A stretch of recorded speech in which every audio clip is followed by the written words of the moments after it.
A lot of the times we as people think, if only I had money, then I could do this and, have a business and then just, be happy.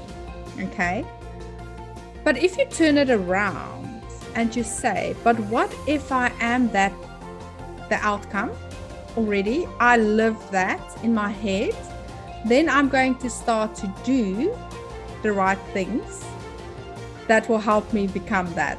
It comes to this point of we all doubt ourselves. We all have negative thoughts. We all are in our head. But the difference between a Oprah and a normal person is she also has it. She just catches it earlier and know what to do with it. Hello and welcome to the Real Success Show. I'm your host, Candice Mama.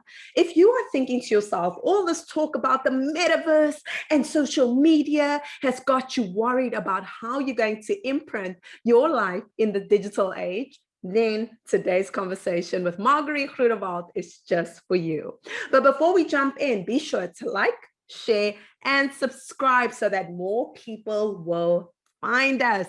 Now, without further ado, here's Marguerite.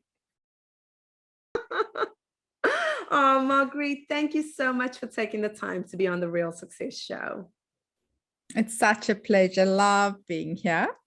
Good. I love to hear that. And I just want to jump right into the conversation. For people who've never encountered you or your work, how do you describe yourself? So I work with struggling entrepreneurs and business owners to help them find what is really unique about them or their business and then share it with the world. And that I do through social media because we've got the tools available. But then also, of course, I am a mom and a family person. And strangely enough, that's how I got into this whole business. So family is very important to me. And I love being a business owner as well. Oh, I love that. So how exactly did your family get you into this business? Yes, so this is the thing. When I started out, so I studied, I got my degree, and it's strange how you sort of on this path in life, and then suddenly something happens, and you start to question the path you're on. So I was on this path, building a successful career for myself. But then life happened, I got married and I got kids, and then suddenly I realized, but is it supposed to be this difficult to earn money and be a mom? Is it supposed to be like this?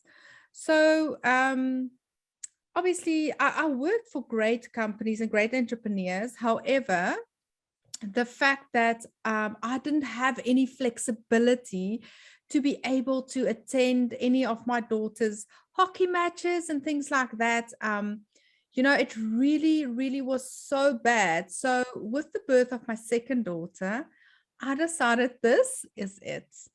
So luckily I started in the online world already, and I started, just exploring social media, doing it for some companies on the side.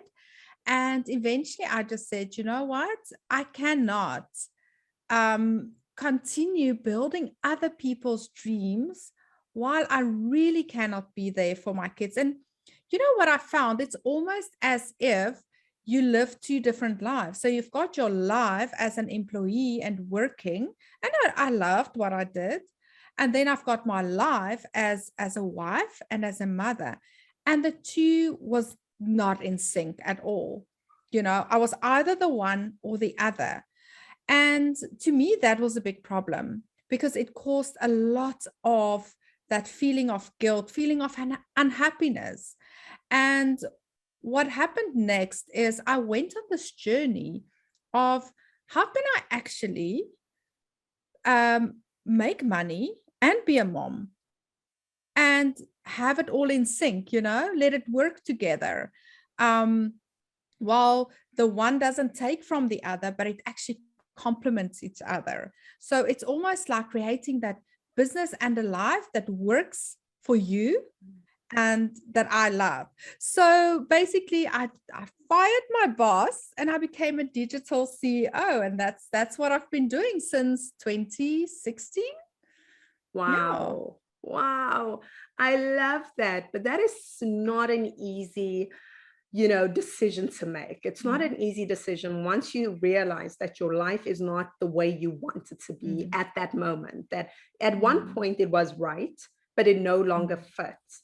And so once you decided to do that, like what were some of the obstacles you may have faced when you decided to fire your boss, as you say, and become your own boss? Yes, that's absolutely true. I can remember so well, and I think this is important to know. How do I know whether I am in my purpose or whether I am on the right journey? Because sometimes people would ask themselves, but I don't even know what my purpose is, or how do I know? And I want to tell you what happened to me. And this made me realize, if you want to know whether you are on the right journey or what your purpose is, and whether you are living in that, look at what you are currently doing and see where is a similar person 5 or 10 years from now. For instance, if you're a startup, look at where other startups are. If you are in a certain business and an employee, look at where other people are that are doing 5, 10, or 20 years. Is that where I would like to be? So what happened to me is I was actually talking to our receptionist. It's the beautiful old lady, and I asked her, Tani, how long have you been working here?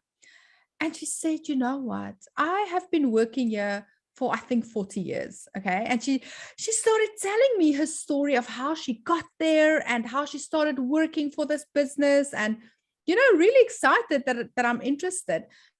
But to me, I sort of went numb in my head, and it was as if my life was flashing through my eyes, because I could see myself 20 years from now being there. And she was just chatting on, telling me, and I was thinking, oh my goodness, what is this? This is going to be me in 20 years from now. And it was the weirdest, strangest thing. And from there, I decided I have to change. But to answer your question on the struggles, that's amazing, because luckily you don't know these things before the time, because otherwise you probably would never do it. Because yes, it's scary. I think, and this is also what made me realize the following: people would rather stay on a land full of, shit. Sorry about that, but like, stay in a place that's really bad than go to a place that's a beautiful island, just because of that uncertainty. And I think that's what keeps people back. So the fear of the unknown and the uncertainty, and then letting your mind take control and telling you things are bad. So I think that was the worst thing. But once I realized that, I'm anyway, even though I get a salary, if I'm an employee, I am anyway, there's no security anyway. It's a false sense of security. And that really helped me, because interestingly enough, the company I did work for, they actually went under, and it was a very big and powerful company. So that also just tells me, you know what, there is no security. So whether it feels like that for entrepreneurs, it's like that for employees as well. So rather do something, build something for yourself, than be afraid of living in a place with no safety net, because it anyway doesn't exist. I love the fact that you said that, because it is a false sense of security, right? So many things can happen. And I think the past 2 years have shown us that. We thought that there's certain occupations that would never, ever struggle. And obviously it happened, and everyone was like, what are we going to do? And so you entered the digital space long before the rest of us were like on that boat and we all had to go digital. What are some of the things that people struggle with the most when it comes to the digital space? Yes. Um, so definitely finding their voice and feeling comfortable with it. I think the most of the work that I do is actually behind mindset, because if you think of the digital world, yes, you got to learn you got to learn how the apps work, you got to learn which buttons to press, but it's ultimately only a tool. So if you think of another tool, for instance, a calculator, what is a calculator worth in the hands of a 3-year-old versus in the hands of the best engineer in the world? And that's the difference of social media. So the biggest struggle that I see people have is not realizing that they already have what it takes. They just actually need to learn to press the button. So most of the people are amazing entrepreneurs. They've walked a journey in life, and then suddenly this new thing called a social media or digital space was introduced, and that makes them feel unsure of themselves. But they are like the world's best engineer, but they're scared of the calculator. So my biggest job is to show them that the calculator is only there to enhance their already existing skills, and just to help them get over that barrier of, what, you have got something great already. So I'm just going to show you how to put it out on social media so that we can enlarge it and Mhm. share it with the world. And I think a big problem is, what will people think about me, and why do they want to listen to me? So if I can make the switch in someone's mind that, you know what, um, you make a difference in someone else's life if you go and talk about your product, your service, because ultimately it's solving a problem. Now, if you don't go online, you're actually leaving people in a sense of pain and in a problem.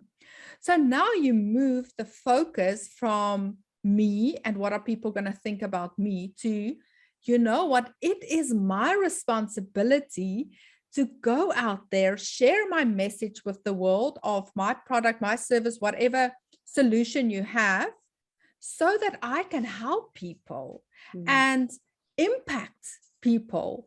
And then it is okay if you go on social media and only 2 people, 3 people liked your post or engaged or got something from it, because it is a person. If I can change one person's life, I mean, can you just think about this, the impact it has on their children, on their world? It is huge. And we sometimes don't look at social media like that. We think we got to get thousands of likes. It doesn't work like that. You have to be focused on changing one person's life at a time. And then you start seeing success. So, yes, if people realize that and they're like, oh my goodness, I've got a great product. I've helped so many people. I've got so many people saying, I need to go out there and share it with more people, and, let more people know about the great results they can get and how fabulous it is and how it can change their lives.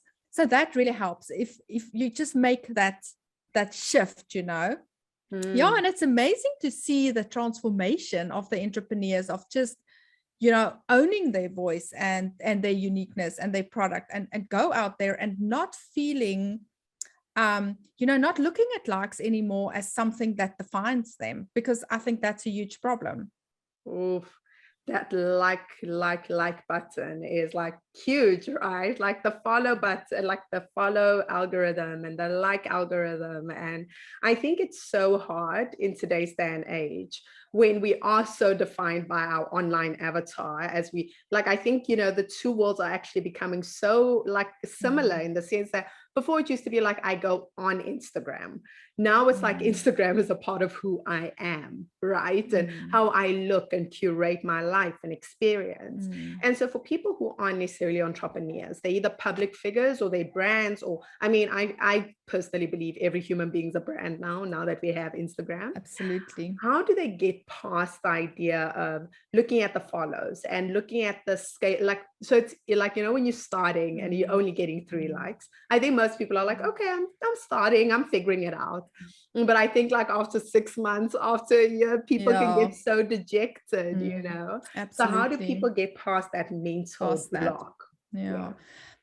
It's very interesting. I am very fortunate to work with many celebrities and influencers, you know, who's got like 300,000 followers, 200,000 followers, people in that range of influencers, between 100,000 and 400,000, 100,000 followers.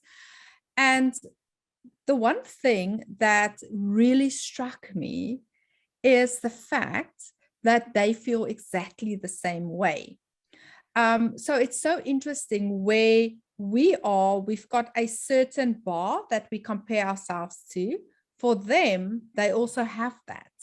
So they go and they say, oh, but this one has got 100,000 followers more than me. And, you know, and I get to talk to a lot of them, and they would sometimes also get very discouraged. And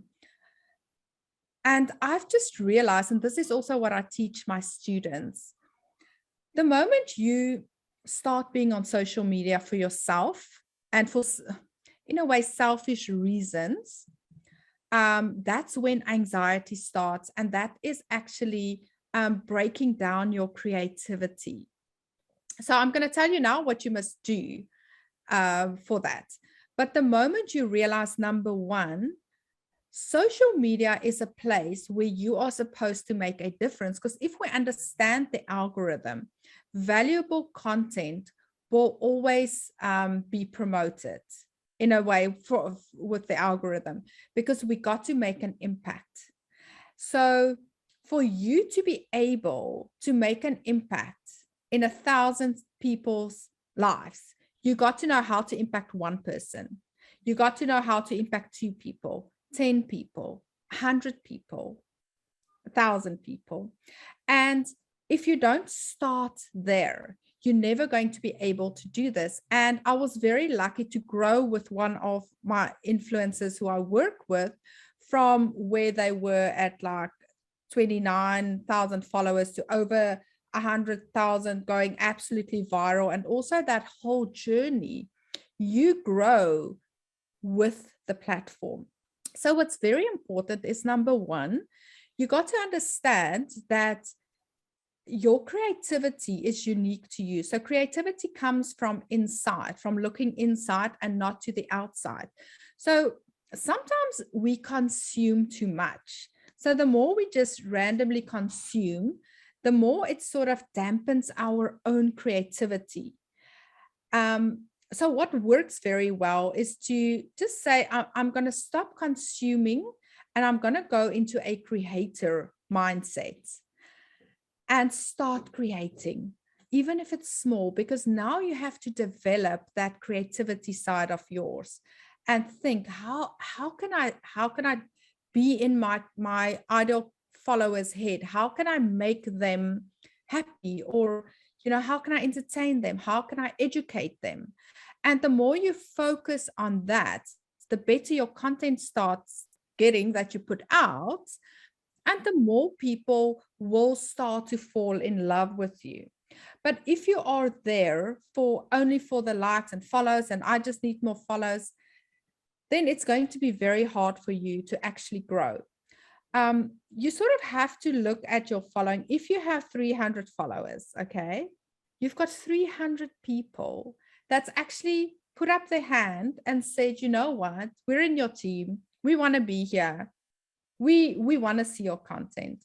I mean, that's really, in a way, rude for us to say, I've got so little followers, you know, I need more. What about these 300 people? Can you imagine? And we think 300, if you have 300 followers on Instagram, that's nothing. It's 300 people, real life people. How many customers do you need? So try to, these people that you already have, figure out how to keep them engaged, how to keep them happy, because before you go and look for new ways to find new followers, first make sure these people are happy, you know how to talk to them, you know how to engage with them, and then we can talk about strategies of how to grow your account. I love that. And I've also used that, mental shift for myself, where I've always pictured that, whether it's like I had only 300, 5,000 or now 15,000, it's like with each of them, I'm always like, these are like, if I had to be standing on a stage and 15,000 people were looking at me, I mean, that would be insane, where you're like, okay, so you guys are going to just watch everything I do. Okay. Cool. Yeah, it is, eh? And it's such a good way to actually explain it, to see, you're on a stage and there's 15,000 people. Okay, do you really want more? I mean, that's absolutely like it is. Right. And I think the beauty about how you're explaining it is, I think, so important for so many people to hear, which I don't think a lot of people understand, that Instagram, Facebook, social media, in many ways are businesses. And I think when we look at ourselves, when we look at what we're putting out into the world as like, I am a product, and whether people agree with it or disagree with it, I think it's so harmful for people to be posting as though they're not being watched, because as soon as you're putting it out into the internet and into the interwebs, it's very difficult to get that back, so all these like very strong opinions and these very sometimes offensive, but like, I mean, I mentor young girls, and I always say to them, be careful what you put out there, because a future employer is not going to think to themselves, Magriet seems like a good person, except that one time she was a racist. Like no one's going to say that. Everyone's going to be like, she thought that was a good idea.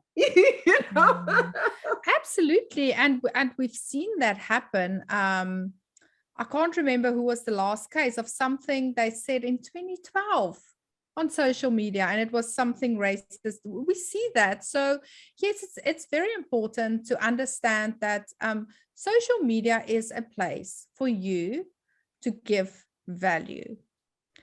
So before you go and you want to type something, or you want to engage in a conversation, are you creating value, or are you adding to the garbage? And you must always ask yourself that. It's very important, because that's a good way also to make sure that you as a person are always on the good side. You know what? Because social media is like life, and there are many bad things, but just because it's there doesn't mean you should be involved in that. So I am very much for the fact that look at social media as a place to provide value for your current and future, customers or followers. And it's interesting that you say it's a business, because a lot of people would tell me, oh no, we're not on social media because we don't like it. The fact about social media is no one likes it. The influencers that are on social media sharing their lives, they don't like it. They do it because that is a way for them to make an income. I'm thinking of one of the influencer celebrities I work with. So it's great for her, because she doesn't have to have another job. She can be with her kids, but she got to post all these things, and she doesn't like it. It's work, so sometimes we think we have to like it. No, you got to understand this is part of you sharing your message with the world. And that's why, if you look at it like that, it is not a place for you to go and be, negative and all of that. It's building your brand, absolutely, and giving value to people out there. That is the main purpose. I love that, giving value. And in your career and in your industry right now, when you're projecting into the future, I'm sure a lot has changed between 2016 and 2021, going into 2022. When you look at the next 5 years of what you're going to be doing, the kind of work you're going to be partaking in, what do you see? Yes, I think we are in a very fortunate position in South Africa because we are always slightly behind the curves and the waves. So it was easy for me pre-2020 to actually, I've been doing webinars from 2017, I think, and, doing Zoom calls and meeting people on Zoom for business meetings, and they thought I was crazy. But that is what I saw happen overseas. And so that was the trend. So if we look at that, we are just going to go more online trainings, more instead of seeing in-person trainings or group trainings. So that's also what I do currently is I teach business owners, and that's all online. But then I also have people that want to learn how to do it. For instance, a doctor who wants to know how he can, where he normally flew to universities and things like that, now considering, why don't I just do it online? So definitely that is going to increase. I see that, it's important that we get over that the mind block of technology is difficult, and we were born before computers, thereby it's an excuse not to be online. I've got ladies in my training that do things, like do ads and things like that, that amazes us because it's just that belief. So I really see that people has to get over that belief that it's not for me, I'm too old, I don't know how to figure this out, and just push through, because it's just going to be normal to be on live, much more normal, and everyone should be able to do it. So yeah, that's what I think. There's lots of things happening in the online world, and it's crazy. I see Mark Zuckerberg actually teaches his little ones to code, like that's a skill they need, like reading and writing, coding. So yes, lots of interesting stuff happening, but I think the most important is to just make sure that we keep with the trends and just get over that mindset block of this is not for me or I'm too old, because technology does not discriminate against age, which is amazing. I love that. And it is so much a mental game. And speaking about mental games, the past 2 years has been interesting, to say the least. There've been so many things that people have experienced that they've never experienced in their life. I like to think of it as a collective trauma. Everyone, everywhere in the world was impacted by the same trauma. And so for the past 2 years, how have you managed to cope? How have they been? And have you faced any obstacles, and how did you overcome them? Yes, so it's interesting because in long ago, I used to be a polo player. So I played, with horses, polo, and we met very interesting people with the polo. And once I had this discussion after a game with this one guy, and he's really, he's a really wealthy person from Lesotho. He's got lots and lots of businesses there because our farm are very close to Lesotho. So, and he would come and play there, but he was very, you couldn't tell he was so wealthy, but we could always see, his horses are looking beautiful and all of that. And we had this discussion, and I said to him, how do you, because he's got lots of buildings and he's just extremely wealthy, how do you manage to become so wealthy in a country that's really, it's a little bit chaotic, there's not, it's poor, it's like South Africa, it's like that. And he said to me, wow, the more chaos there is, the more opportunity there is. And those words really struck me. I think it was like 5 years ago that I had that discussion. And that is in a way how I now look at anything that does not go according to plan. So you know, the less it goes according to plan, the more opportunity unfolds. So it is, you always have one of two choices. You can become part of the negativity, or you can become part of the people that sees opportunity in everything. So in my case, obviously it was amazing. We did online shows because we had this knowledge of using the softwares. And some of the people I work with are actors and singers and things like that. And suddenly the biggest panic came because, you know, all their shows got canceled.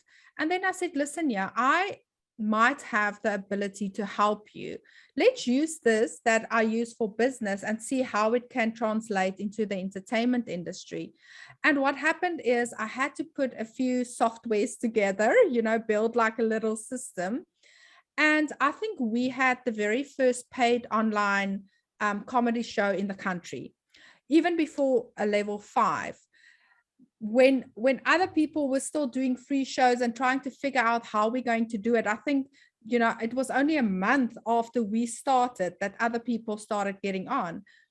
And then suddenly I became an events manager. And it's so interesting because just because I understand technology, now suddenly I became an events manager. And I had people from Dubai contact me that does huge events. And I'm like, oh my goodness, actually, I don't know anything about events. But what I started doing was whenever someone asked me, you know, we want to do this, can you do it? I would say yes. Just give me some time and I'll get back to you. Then I would go and research it and see how is this possible.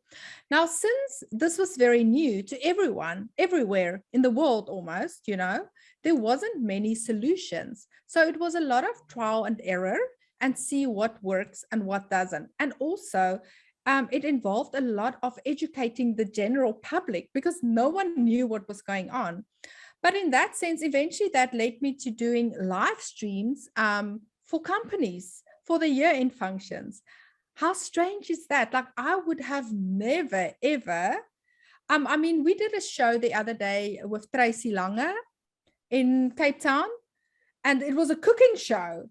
And we were live streaming it to it was for a medical thing, you know, to the whole world. And I was thinking to myself, I would have never ended up here if it wasn't for the fact that, you know, no one knew how to do it. I was sort of in this industry, you know, and I've had to figure out a way. And yeah, so that is actually, even now, people are very negative in a way. And I always just try and keep myself positive and say, try and see what new things are there. Where can I help people that otherwise can't be helped? I mean, if I look at the shows we did through lockdown, how many people's lives were impacted and were uplifted just because I had the courage to try something, to say, okay, let's put these things together.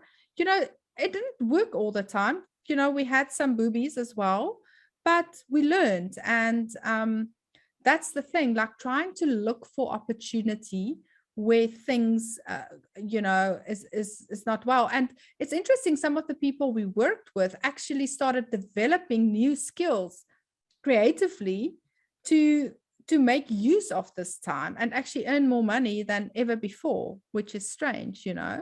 Yeah, I love that outlook because you're so right. And I don't know if you've seen that quote that says the symbol in Japanese for a crisis and opportunity is actually written in a very similar text and font. And I love that you put that into play because I think it is a mindset thing, right? How you deal with crisis and how you choose to face crisis is such a mindset based thing because two people, same situation, same, you know, if you're looking at it like tit for tat, like same everything. And then the one person goes on and they become incredibly successful and the other person just crumbles. And so have you always had that positive outlook? Have you always been someone who always looks on the bright side of life? Yes, absolutely. My parents are both I mean, they're farmers, but they're entrepreneurial farmers. But I think a big thing is I read a lot of books and I really sort of study people who are successful, and it's just so interesting. And you know what? I invest a lot in self-help and education. So I am at any given time enrolled in an online course. And if it wasn't for that, I wouldn't have been where I am today. I started, I think my very first online course way back was from a girl in Australia. And, you know, currently I'm in a mentor group with someone in America and like-minded entrepreneurs from all over the world. And that really helps. So every time when the opportunity comes to learn something or to be educated, it's an easy answer for me. Like, yes, I will invest this money. It's not a lot. Like, people would look at, say, you know, 10,000, 20,000, 30,000 Rand to invest in a course or more. No, it's a lot of money. If you think of, is it really a lot of money? If this can help you unlock, if this can help unlock opportunities inside of you that you didn't even know exist, or talents inside of you, or abilities inside of you that you did not even know exist. You cannot actually measure that in money value. So it's very easy for me to say, yes, I need this skill. I need to learn more about this. You know, I'll pay a mentor who's been through it, who's been there, who can tell me, because it's actually a shortcut. So what we're saying is it's a shortcut for years and years and years of trial and error on their side. They're giving you a shortcut.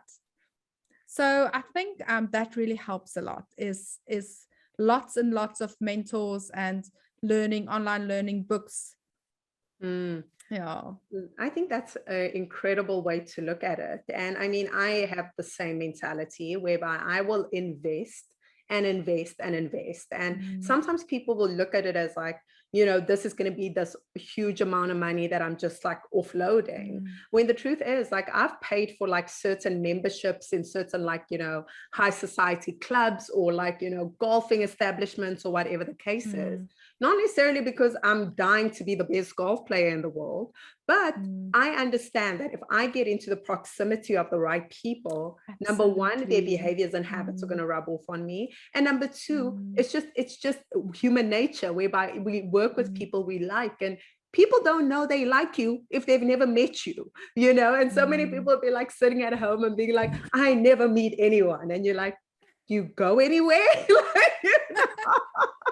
Are you doing anything, you know? And sometimes it takes money in order to get into the right circles, to be in those masterminds, and to really have that support. And speaking of which, you know, you place an emphasis on your mentors and your study programs. How important are the people that you surround yourself with? That is extremely important. I've got this concept of be, do, have. I don't know if you've heard of it. So basically, it's really helped me a lot in my own journey. So a lot of the times we as people think, if only I had money, then I could do this and, you know, have a business and then just, you know, be happy. Okay. But if you turn it around and you say, but what if I am the outcome already? I live that in my head. Then I'm going to start to do the right things that will help me become that. So just to explain it to you, before I started working with celebrities, I actually had this idea to work with one, and I sort of had it up on my vision board. And then what happened is I started reading all the articles I could find in books and listening, you know, on radio or TV. And what happened is it actually changed who I was, because now I have to try and figure out who must I be to be able to be on her level. So I had to upskill myself. I had to be that person long before I met them, you know, and I still had like a little bit of, I was a little bit starstruck still, but it's almost like owning that level before you can be there. Because what are you going to do if you sit here in your small little world and suddenly you get the opportunity to stand on the world stage and you freeze, you know? You're like, because you didn't practice that before. You didn't practice, who am I supposed to be that, you know? And that's why it's so important to get the right people around you to start and see, what do they talk about, you know? And this is so interesting. If you listen, if you take people around a table, you know, eating, families, for instance, and you would listen to their conversation, and say you go to another, say a poor family and a very wealthy family, and you had to compare just, you know, the dinner table conversations with each other. You had to put it like this. You would be able to see why this one was wealthy and this one poor, because of the conversations they are having and the limitations we have in our minds. So surrounding yourself with people who think bigger than you and who do big things really helps you to also, it pulls you up.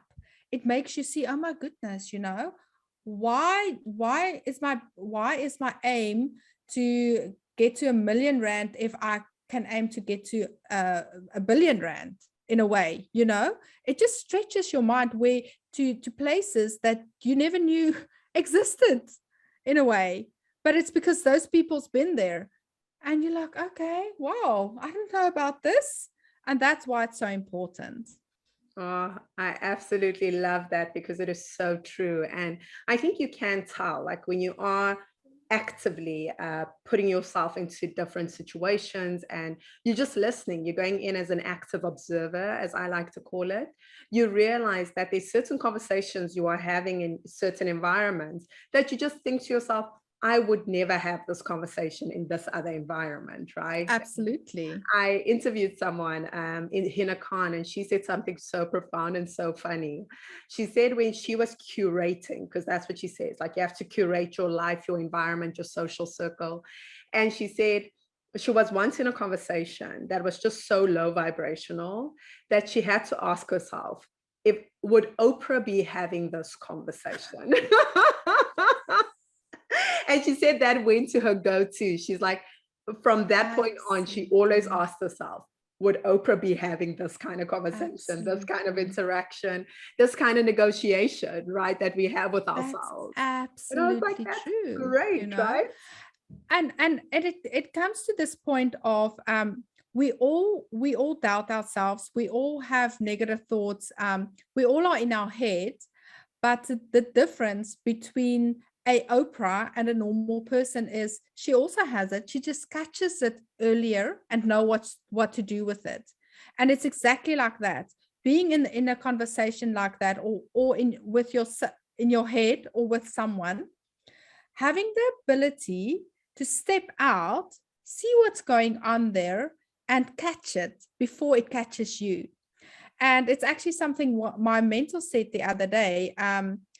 He said we are all like that. The difference between successful people is just the fact that they have developed the ability to catch the negativity, to catch that negative voice in the mind, and know what to do with it. Whereas if we get that negativity sneaking in, we think that's the truth, and it would paralyze us for a day or two or three. It would take us in the wrong direction, and then eventually we see, oh, but that was only a negative thought. Whereas they would have caught it in the first 5 minutes, you know, made other decisions. But that's a very good one, because you got to start thinking on that level. If you want to work with someone like Oprah, who do you have to be first? And then if you know you got to be that, how are your actions going to differ? You know, you're going to do different things. You're going to have different conversations. You're going to do different things with your time. And then you're going to have the success. And that's so interesting. That makes me also think of the saying, I'm sure you've heard it, which is, people should love me as I am, you know, and people then are like, I'm not going to change. People should just accept me, love me exactly how I am. What do you think about that statement? Yeah, I think there's two sides to it. Okay, on the one hand, if we look at a business, we don't want everyone in the world. So sometimes it's very good to be something and then let people know. So some people will like you and some people won't, but then at least you've got your ideal customer and your ideal client, because sometimes it's important to actually attract people and repel others who you don't want to work with. And that's why in marketing, it's actually very important to be so specific about who and what you help. But I think, there can definitely be a negative side to that as well. I think if it's too rigid, right? If it's Yes, used as an absolutely. excuse not to grow, and it's used as an excuse not to improve, because I think all of us, I think at our core as human beings, are really incredible, finite, beings. And I think, but then what happens is, as we pick up these bad behaviors or, these negative or limiting self-beliefs, they craft us into certain people. And it's not that you are that. It's not like, I am a non-achiever. I am this person. I am just rude. I am just stubborn. These are things that you develop in order to survive your Yes, environment absolutely. or where you are, right? And so as you go through your own development journey, are there still people do you have like a dream client that you still want to work with? Oh, all the time. Absolutely. I always have dream clients, because that's what really makes me tick, because then I start studying that person. I would start studying their behavior, and I would start it's weird. I would start and then attracting them. So very recently, one of the people who's been on my list for a very long time was Rolene Strauss, our Miss World. And I really started looking at what they do, because she was very successful at a very young age, and looking at her daily routines, things like that. So I really started looking into that, reading. It's very interesting for me to read other people's articles and to listen to what they're saying, because I know the fact that our conversations we have on different levels differ. And just recently, actually, her husband wrote a book, and I read the book, obviously. And I attended one of their seminars that they did, and now I'm in a coaching group with them. So actually, I appointed them as my mentors. And I think an important thing to understand about having a mentor is it's important that you find someone who has achieved something that you want to achieve, or that you have a desire to achieve. I mean, it's like if you look in sporting, you're not going to appoint a golf coach if you want to be a good tennis player. So I've got different coaches for different areas of my life. But what makes this coaching with Danielle and Rolene so special is the fact that it's business coaching, as well as she's a life coach as well. So in a way, it's weird how it works. Even though they are not my clients, I get to spend time in their inner circle and learn the things I want to learn and hear the conversations I want to hear, So I always have people. Actually, currently on my board, I always have someone, obviously, but this is now someone from overseas. So I always have people, because it pulls me up. It pulls me. And I also believe that if you put it out there, somehow your brain figures out a way, a little path to take you there. And I've seen that happen in my life over and over and over. If I have it there long enough, it's as if when you look at it and you remember again why you're doing what you're doing, you attract that. The other thing about visualizing or writing down people you want to work with, you actually figure out ways to do it. We have got this exercise where we list people we want to work with, and then we start contacting them, and say 9 of them say no and one says yes. That's great. So I think that's also what people don't understand is you have to go after what you want, and sometimes it's not even that difficult. Oh, that's great. And I love that strategy that you speak about, because I have always also had that idea that if you really want something and you just put it down on paper, the universe somehow will meet you. It's like it becomes the strange magnetic dance. And before you know it, you're in that environment, in that job, in that whatever it is. And you're Absolutely. like, hey, wait, this has been 2 years in the Yes. making, but I'm here nonetheless. It doesn't matter how long it took. And I think it's just Yes. so beautiful. And so you said, you've realized that this is how your life plays out. For me, I used to observe it as a pattern that would happen. I knew it was intentional in the sense that I would write it. That was my intent. I would see it. And I never had resistance to it. Like I always knew it was going to happen. I just never rushed when it would. But it's only recently where I can say, like, I know my own strategy. I know how my life plans out. Have you discovered a strategy that you use in order to bring these things into your life? Yes, absolutely. So definitely we strategize, we sit and we decide who we want to work with. And we work together, my husband and myself, because that is the thing, like you have to go for it.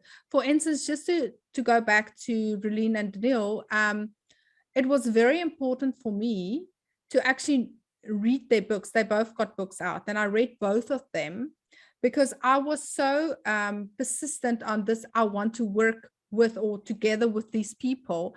I read their books and I started just going into that direction. So yes, I think what we focus a lot on is also the time, and this is very much how we decide what to do. This is our strategy on how we decide what to do, what work to take in, what not to do. Is, does the work I do today have got future value? Okay, so what do I mean by that? So is it once off, or is it something I do now and it will bring in money, in the future as well, while I don't have to work? Because I'm very much someone who wants to work less and get more money. So I try everything that comes on my table. I always try and see, is this something that I'm going to put in energy now and that energy is going to keep going on, or is it a once-off thing? Sometimes in business, we spend a lot of time in once-off things, which is fine, but we got to find a way to, in a way, preserve our energy, to think, what can we do now that will bring in money forever, or not, in a longer term. So for instance, a very good example is, if I do a training with my students, I can always record that training and I can resell it and sell it and sell it and sell it and sell it. So that is really a great strategy to see, because then for me, my whole vision is I want to be on the beach with my kids. I want to spend time with my kids. And that is how I plan my things and my business. It's obviously at first not that easy, because you have to make a lot of changes, because we were very dependent on once-off money until I realized, but oh my goodness, what am I doing? We're spending all this time, we're getting this money, but it's not paying for future time with my kids. Then I'm going to have to work again and be away from home. So I think that is a very good strategy to think about. What I'm doing now, how can I do it differently so that it can actually bring in money in future? I love that. And so as we come to the end of the interview, I want to know, when you think about your life, what is real success to you? Wow, that's such a beautiful question. To me, it's really knowing that I make a difference in people's life and I get money for it, so that I can spend time with my kids as well. Because to me, that was the biggest challenge earlier. And now, as long as I can make a difference in people's lives, also earn money, be a mom and a businesswoman at the same time, and let the two be aligned and not actually fight against each other. So this is exactly what, you know, we are striving for every day. And to me, that is really what success is. Oh, I love that. And the final question is, what is one thing about you that we will not find on Google? That's such a cute question. Okay.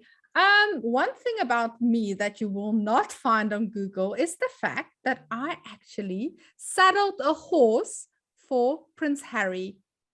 Oh, I know. Seriously, That's in good. England. Yes, yes.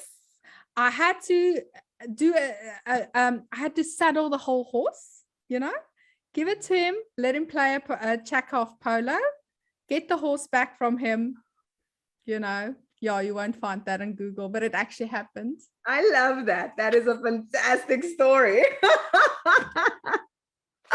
Oh, man. Margaret, this time flew by. Thank you so much for being on the Real Success Show. It's been such a pleasure speaking to you. Oh, it was amazing. Thank you so much. And I'm just so excited to hear back from the listeners and to hear of all the amazing things they're doing in people's lives as well, their businesses and the impact they're making. Oh, I love that.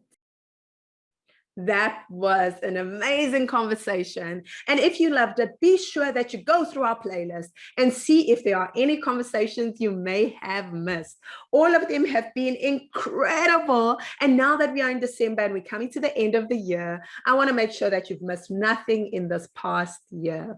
It has been an honor and a privilege to serve you today, and I look forward to doing it again next week.